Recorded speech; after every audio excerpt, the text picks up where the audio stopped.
আসসালামু আলাইকুম গাইস। আপনি কি জানেন KTM Duke 125 ইন্ডিয়ান ভার্সন এখন বাংলাদেশে কত টাকায় পাওয়া যাচ্ছে?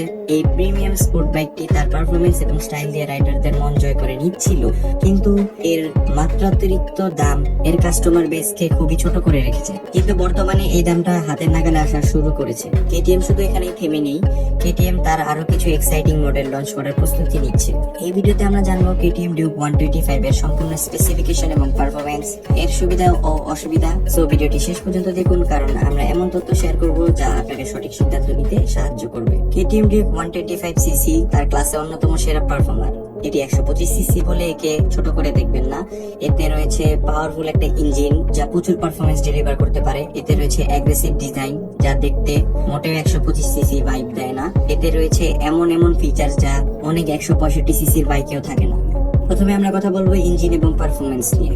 এতে রয়েছে 125cc single cylinder liquid cooled engine, literally liquid cooled engine, যা আমাদের 150cc সেগমেন্টের প্রিমিয়াম বাইক ছাড়া কোনো বাইকে পাওয়া যায় না। এই বাইকটি প্রডিউস করতে পারে 14.3 bhp at 10,000 rpm এবং ম্যাক্সিমাম টর্ক প্রডিউস করতে পারে 12 nanometer at 7,500 rpm। এই পাওয়ারটি নিঃসন্দেহে বাংলাদেশের যে কোনো কমিউটার বাইকের সাথে টক্কর দেওয়ার যোগ্য। তাছাড়া FZ এর মতো বাইকও এই বাইকের সাথে পাওয়ারে পারবে না। এই বাইকটির টপ স্পিড প্রায় 120 থেকে 125 কিলোমিটার পার আওয়ার এবং এই বাইকটি থেকে শহরে প্রায় 40 এবং হাইওয়েতে 50 কিলোমিটার পার লিটারের মাইলেজ পাওয়া যাবে।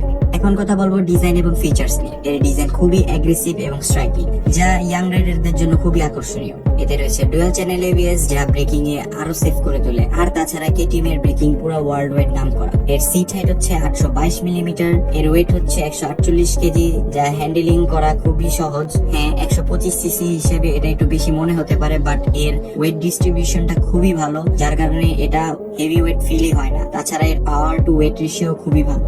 এখন আমরা কথা বলবো প্রোস এন্ড কনস নিয়ে। যদি আমরা এই বাইকের ভালো দিক হিসেবে কিছু বলতে চাই তাহলে বলতে হবে এর বিল্ড কোয়ালিটি। ভাই, লিটারেলি এটা খুবই প্রিমিয়াম একটা বিল্ড কোয়ালিটি প্রোভাইড করে। তাছাড়া এতে রয়েছে অনেক উন্নত সেফটি ফিচার। এই বাইকটি 150cc যে কোনো কমিউটার সেগমেন্টের বা এই 3 লাখ টাকা বাজেটের যে কোনো বাইকের থেকে তার সেফটি ফিচারটা একটু বেশি।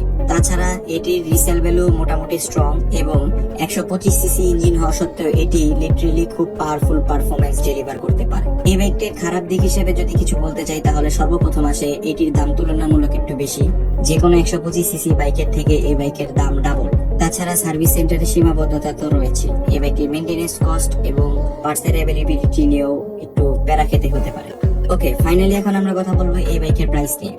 KTM Duke 125 ইন্ডিয়ান ভার্সনটার যে প্রাইস রাখা হয়েছে তা বর্তমানে 3 লাখ টাকা চলছে, যদিও এই পোস্টটি কোনো টেকনিক্যাল কারণের জন্য এখন আর দেখা যাচ্ছে না।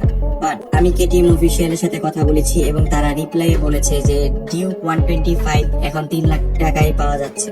আশা করা যায় এই দামটা আরো যদি কমতো তাহলে আরো ভালো হতো, কারণ 3 লক্ষ টাকায় কেউ 125cc বাইক নিতে চাবে না। তবে 125cc হিসাবে এই বাইকটি যে সকল জিনিস প্রোভাইড করছে যা 3 লক্ষ টাকার দামের অন্য কোনো বাইক প্রোভাইড করছে না। দেখা হবে নেক্সট ভিডিওতে। ততদিন পর্যন্ত ভালো থাকবেন, সুস্থ থাকবেন এবং অলওয়েজ ওয়্যার এ হেলমেট। আল্লাহ হাফেজ।